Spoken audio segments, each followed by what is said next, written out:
আজকে তোমাদের শোনাবো এমন একটা ঘটনার কথা, যেটা অফিসিয়ালি কেউ স্বীকার করেনি, কিন্তু যেটা নিয়ে বহু বছর ধরে গোপনে কথা বলে আসছে অনেক মানুষ।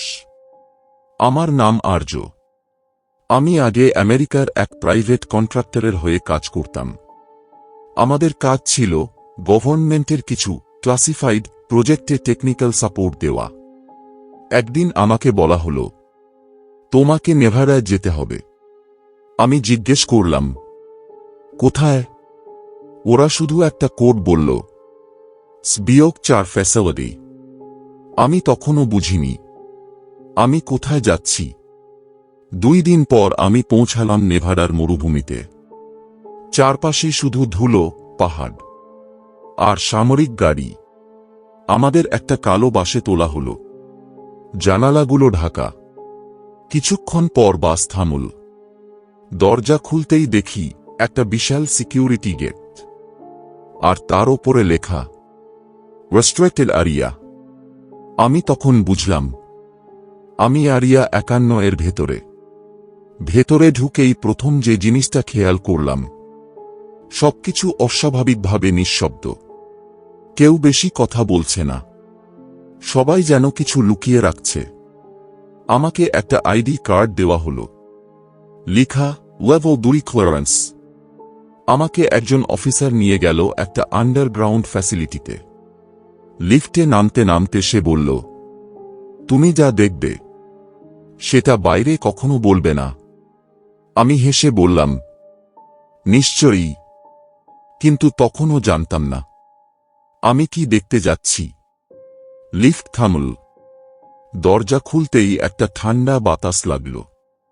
ভেতরে ঢুকেই দেখি একটা বিশাল হলো, আর সেখানে দাঁড়িয়ে আছে কিছু জিনিস।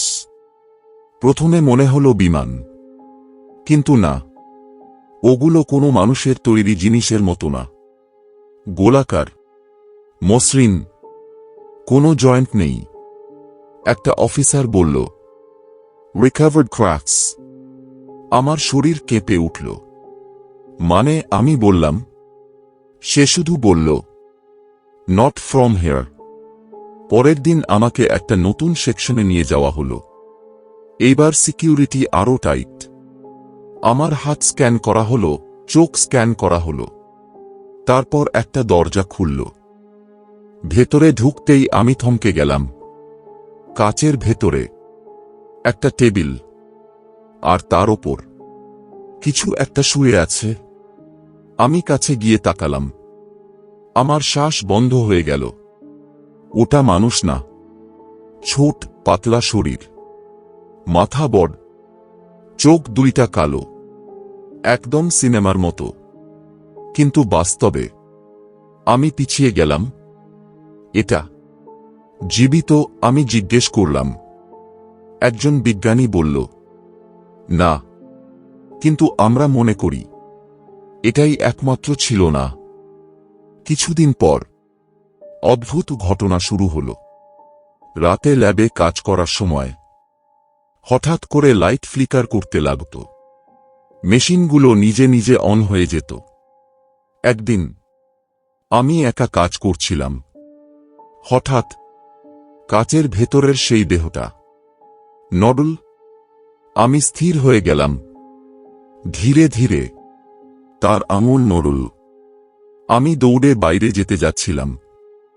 ঠিক তখনই আমার মাথার ভেতর একটা গলা, ডোন্ট বি অ্যাফ্রেড। আমি থেমে গেলাম। গলাটা বাইরে থেকে না, আমার মাথার ভেতর। আমি ঘুরে তাকালাম। কাচের ভেতরের সেই জিনিসটা এখন আমার দিকে তাকিয়ে। তার চোখ গভীর কালো। সে কথা বলছে না, কিন্তু আমি শুনতে পাচ্ছি, তোমরা আমাদের খুঁজে পাওনি, আমরা তোমাদের খুঁজেছি। আমার শরীর ঠান্ডা হয়ে গেল। পরের দিন আমি এই ঘটনা জানালাম। ওরা বলল, তুমি ক্লান্ত, বিশ্রাম নাও। কিন্তু আমি জানতাম আমি যা দেখেছি সেটা বাস্তব। তারপর এক রাতে পুরো বেসে অ্যালার্ম বাজল। লাল আলো জ্বলছে, সবাই দৌড়াচ্ছে।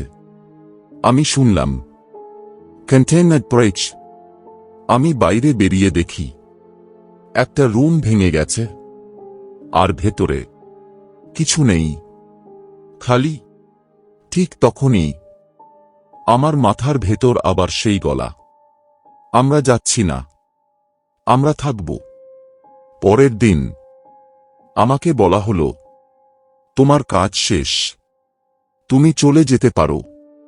আমি কিছু জিজ্ঞেস করতে পারিনি, আমাকে বের করে দেওয়া হলো।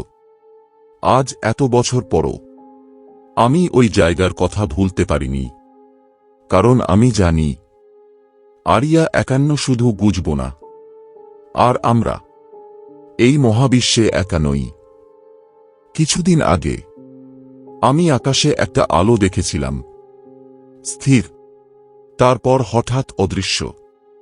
ঠিক সেই মুহূর্তে আমার মাথায় আবার সেই গলা, আমরা আবার আসব। যদি এই এরিয়া 51 এর রহস্যময় ঘটনাটা তোমাদের ইন্টারেস্টিং লেগে থাকে, তাহলে ভিডিওটা একটা লাইক করো।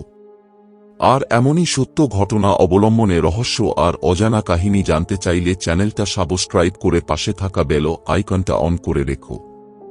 কারণ পরের ভিডিওতে হয়তো এমন একটা সত্য সামনে আসবে যেটা বিশ্বাস করা কঠিন হবে।